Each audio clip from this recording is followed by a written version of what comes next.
මේ පණිවිඩේ 2026 SFT ලියන්න ඉන්න ඔයාලට අපේ රැපිඩ් රිවිෂන් ප්‍රෝග්‍රෑම් එක පටන් ගන්නවා ජනවාරි මාසේ පළවෙනි සතියේ ඉඳන්. පන්තියේ වැඩපිළිවෙල ගැන කිව්වොත් එහෙම ඔයාලට අංග සම්පූර්ණව පිළිවෙලට හදපු නෝට් එකක් හම්බ වෙනවා. හැම පාඩමකින්ම ප්‍රශ්න 50ත් 100ත් අතර ප්‍රමාණයක් පන්තිය තුලදී සාකච්ඡා කරනවා අපි. හෝම්වර්ක් පේපර්ස් 30ක්, මෝර්නින් බ්ලාස්ට් පේපර්ස් 30ක්, අනුමාන ප්‍රශ්න පත්‍ර 5ක් සහ සියලුම පාසල් සහ පළාත් ප්‍රශ්න පත්‍ර සහ පසුගිය විභාග ප්‍රශ්න පත්‍ර ඔක්කොම අපි පන්තියේ සාකච්ඡා කරන්න සූදානම් කරලා තියෙනවා.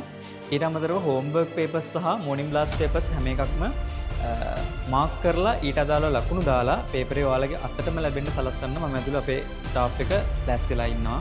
මෙතනින් එහාට ගිහලා තවත් කිව්වොත් එහෙම ඔයාලට රසායන විද්‍යාව, භෞතික විද්‍යාව සහ මූලික ගණිතයට අදාළව වර්ක්බුක් 3ක් අපි පන්තිය ලබා දෙනවා. ඒ සියලුම ප්‍රශ්න වලට අදාළ විවරණයක් ඔයාලට පන්ති වලදී අපි සාකච්ඡා කරනවා. ඉතින් ඔයත් තාම තියරි නෝට් හරියට කම්ප්ලීට් කරගන්න බැරි වෙච්ච සහ තියරි හරියට ඉගෙන ගන්න ගාණක් හදාගන්න බැරි වෙච්ච ළමයෙක් නම් අවුරුද්දෙන් මුදස්වල විභාගය සඳහා මුහුණ දෙන්න ඉන්න ළමයෙක් නම් මේක තමයි ඔයාලට මාස 7න් SFT වලට ඒකක් ගන්න තියෙන හොඳම chance එක.